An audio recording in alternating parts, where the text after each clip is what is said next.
Well, I'm back to talk about the Yolobox Pro again.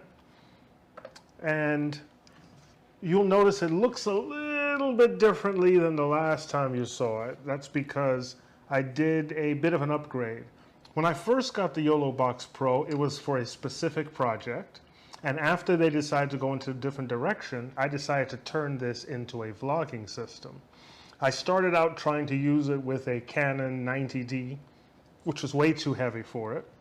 I went ahead and swapped to a Panasonic Lumix, a smaller mirrorless camera, but then realized I wanted to get the double view. So I went ahead and switched to a GoPro knockoff.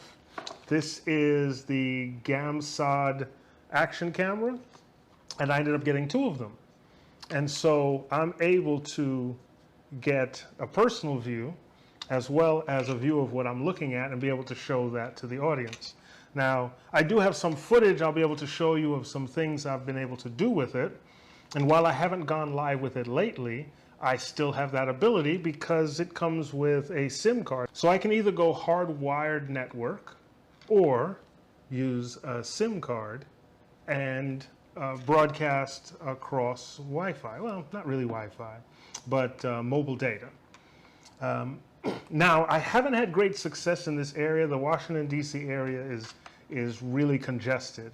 So sometimes I'm getting dips. I am using the T-Mobile system, and maybe I'll test out a few others if the price is right, and if I can see a great value out of using that.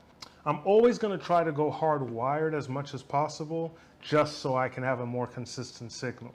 So let's take a look at some things I've been able to do with the Yolobox in this configuration. All right, now I got my wireless Go going. We are here to do some work at this church today.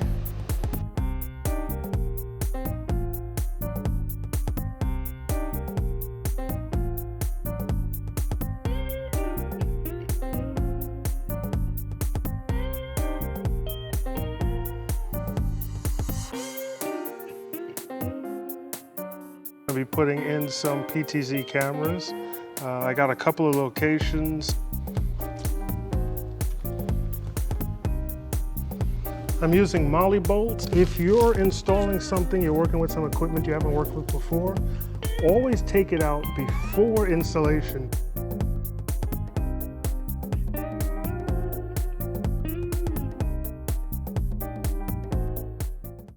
So I don't recall if I covered this in a previous video, but you see this cage that I got for the Yolobox Pro from PepperTech Digital.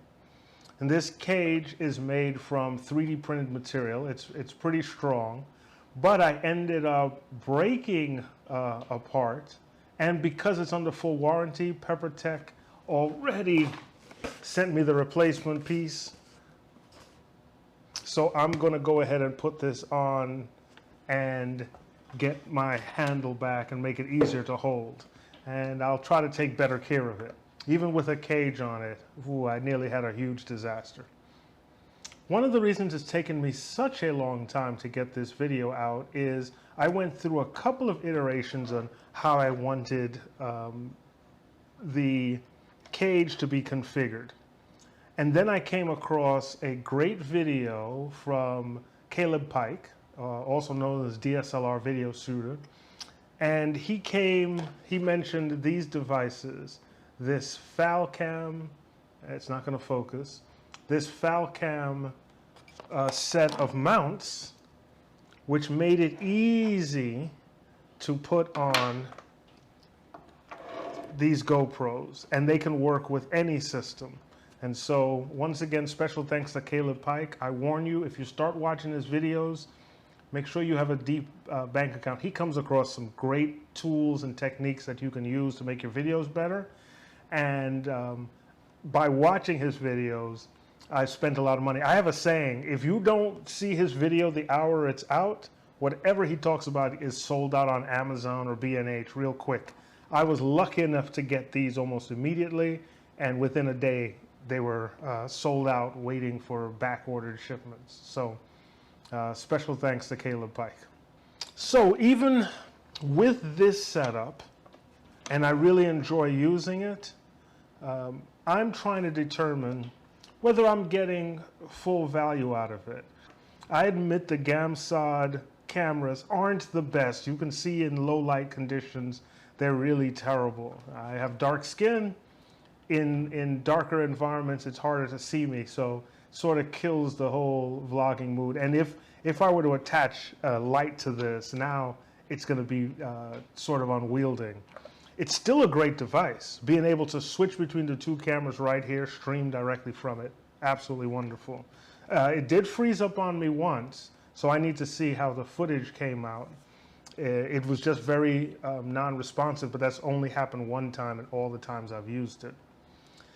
So if you have some idea on another way I can use it besides weddings, baby dedications, let me know in the comments section. Also, let me know what cameras might even be a better fit for this. Part of the reason I went with these cameras is they actually have clean HDMI out.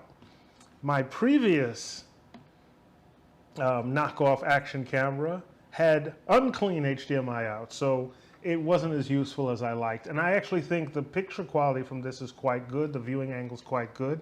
It's just a no-name brand. You can go on Amazon and just about any 4K camera you see in this configuration, it's made by the same manufacturer no matter what name they slap on it. But the GAMSOD action cameras themselves are very good.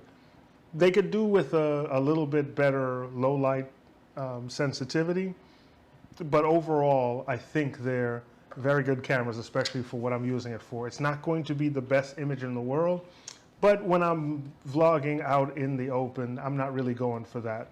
When it's time to do some real production, I'll attach the cameras, the bigger cameras to it, which I've done in the past and been able to get some really good footage, being able to put up lower thirds, being able to put up titles, bugs, switching audio between the different devices.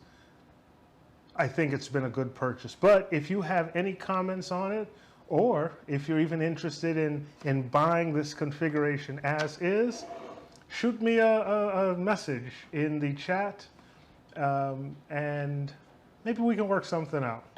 Thanks for watching. I'm Robert. This is Space Age Consulting, and here's hoping you see me soon.